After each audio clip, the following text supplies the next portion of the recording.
Good morning, Luzon, Visayas, Mindanao, sa buong mundo. Ang pinagpalang Monday morning, September 1. Yan, medyo maulan. Purihin ng Diyos sa kabutihan niya. Salamat nga po sa pagising. Hallelujah. Purihin po ang Diyos sa mga kapatid. Good morning nga sa ating mga kapatid na magang nagising. Good morning na po sa lahat. Hallelujah. At bago tayo mag-umpisa, tayo po umawit sa ating pong Panginoon. Handugan din siya ng papurit, pagsamba, magdakila, magluwalhati. Tunay nga sa habang panahon, tayo po ay magpupuri at sasamba sa Kanya. Yes, Lord. Hallelujah. We glorify your name, Lord.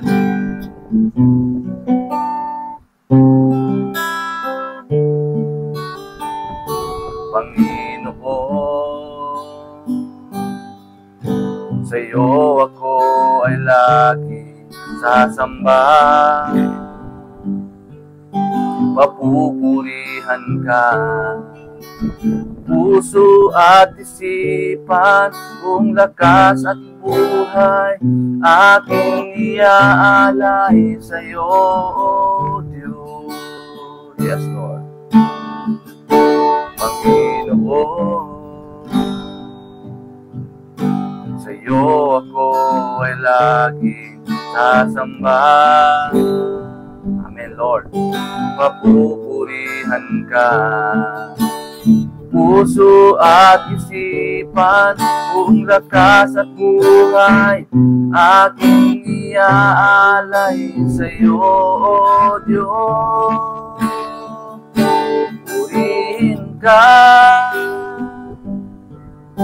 Panginoong Hesus, ang buhay ko sa iyo'y ito'y gamitin mo. Purihin ka,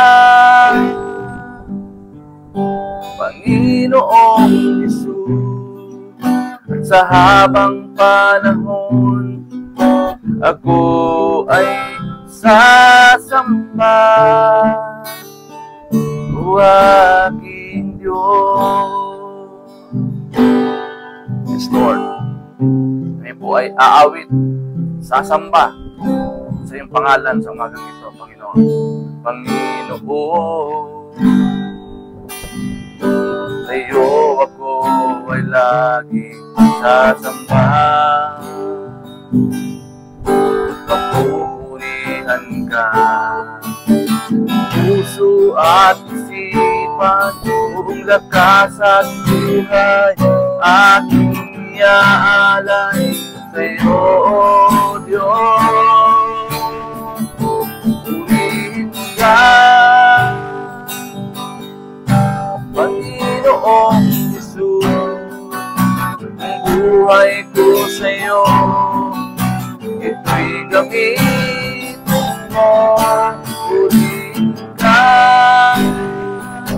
Panginoong Hesus, at sa habang panahon ako ay sasamba, o aking Diyos.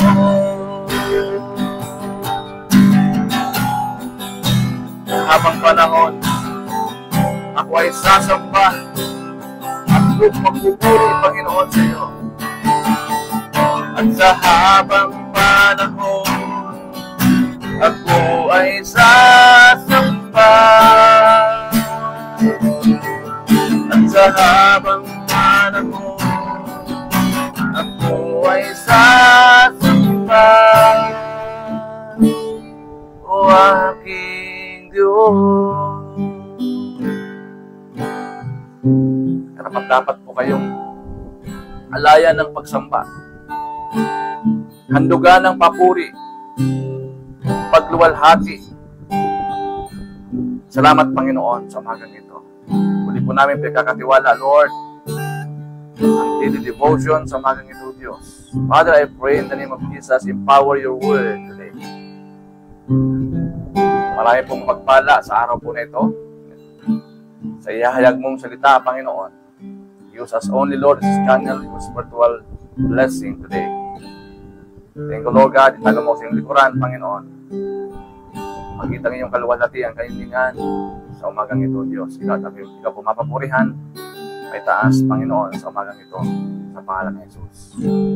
Sa iyo, Lord, lahat ng papuri, pagluwalhati, tayong sa iyo lamang sa pangalan ng Jesus. Amen and amen. Ayan, good morning na. Good morning na po sa bawat isa. Ayan, ang pinagpalang Monday morning, malamig, maulan. Ayan, purihin ng Diyos. So, atin pong magpapatuloy yung ating series about the power of humility. Ang kapangyarihan ng pagpapakumbaba, ang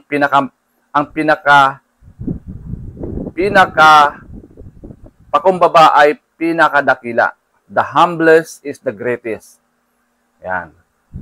So sa Matthew 23:11-12, sabi po ni Jesus, the greatest among you will be your servant.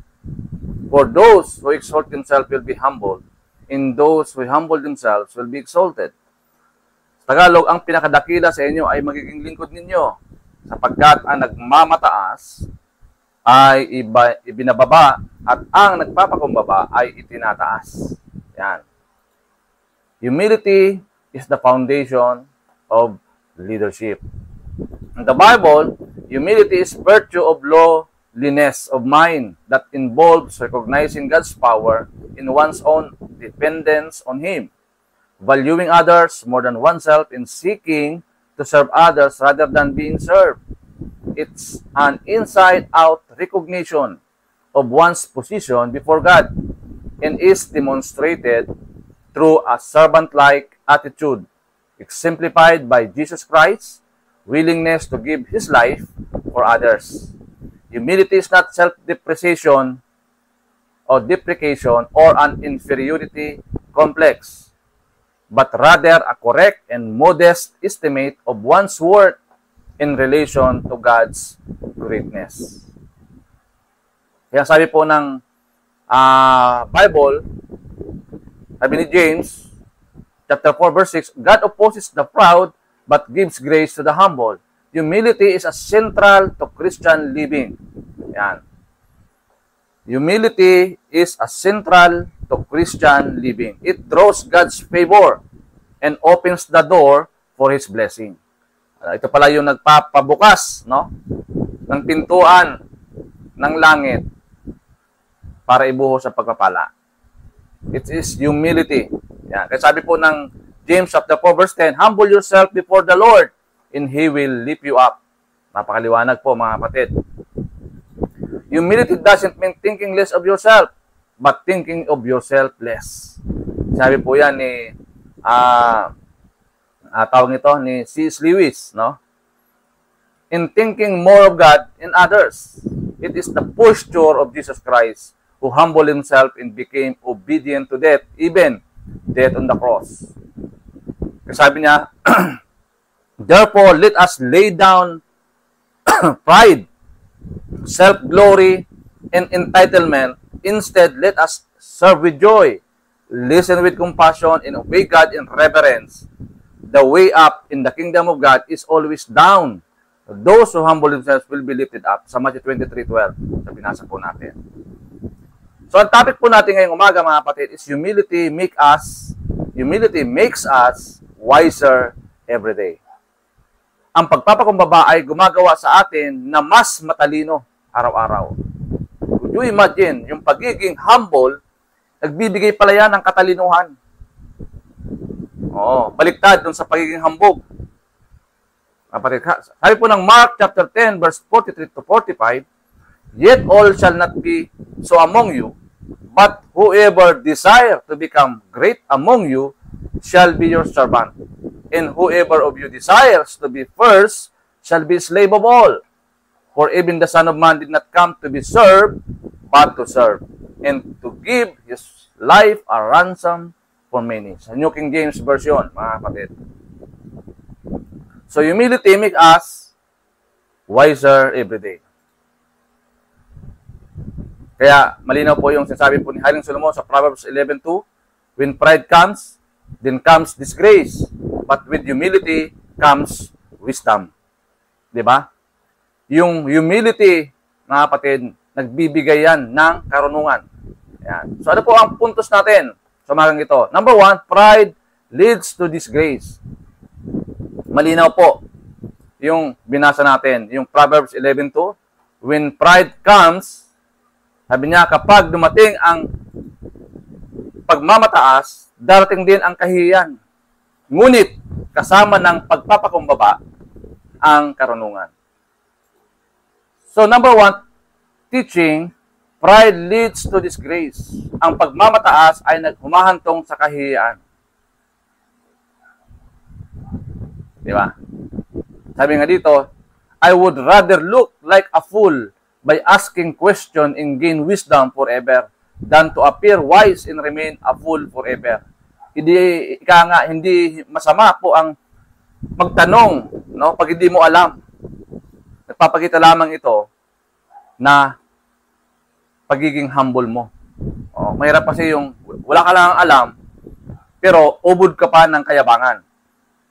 Ni ayaw mong magpa-counsel, ni ayaw mong tumanggap ng payo. Kasi ang alam mo na lahat. Oo. Yun kasi yung pakiramdam ng isang taong mayabang. Oo. Ang tingin sa sarili niya, alam niya na lahat. Eh sabi dito sa binasa natin, I would rather look like a fool by asking question and gain wisdom forever. Matalino daw ito mga taong ito na kahit na tanong sila ng tanong, di ba? At hindi po masama magtanong, mga kapatid. Wala namang bayad dyan eh. Lalo na kapag hindi mo alam. Oo, ang sagot, siyempre magtatanong ka. Hindi mo alam kung anong pupuntahan mo, saan ka pupunta, hindi mo alam, naliligaw ka. Marami kasing tao na dahil sa kayabangan, ayaw nang magtanong kahit na sila ay naliligaw na. Kasi mayabang eh.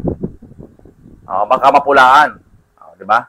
Yan po yung number 1, pride leads to disgrace. Number 2, humility leads to wisdom. Di ba? Malinaw, kabaliktaran, mga kapatid. Yung pride leads to disgrace, and yung humility naman leads to wisdom. Di ba? Napakatalino po ng Proverbs, mga kapatid. Punong-puno po yan ng katalinuhan. Kaya kung gusto mo talagang maging matalino, yan, basahin niyo po ang Book of Proverbs. Di ba? Dahil punong-puno yan ng karunungan. Okay, humility leads to wisdom. Kaya nga, sa mga tao, no, kapag talagang hindi mo naranasan yung born again experience, hindi mo mamamalayan sa sarili mo na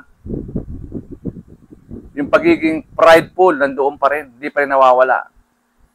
Kaya dapat talaga ma-born again tayo, mga kapatid, no? Magbasa tayo ng Biblia. Oo, para malaman natin yung ano bang ibig sabihin ng being proud. O ano bang sabihin ng humility.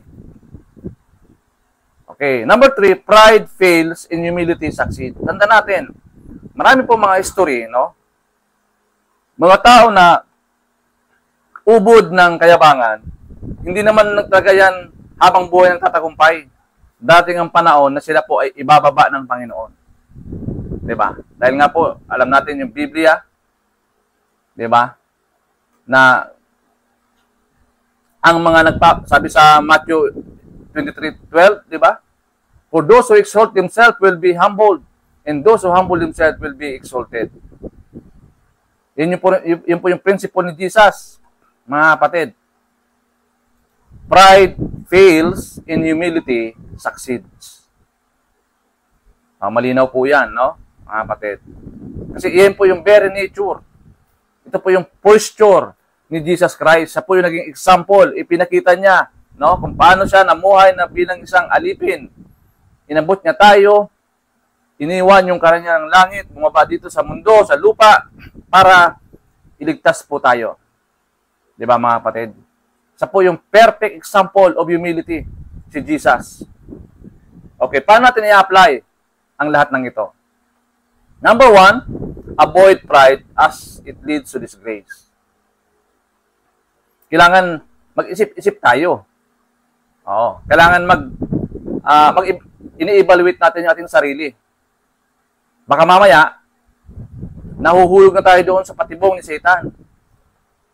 Yung pagiging palalo, yung pagiging prideful, na ayaw na natin na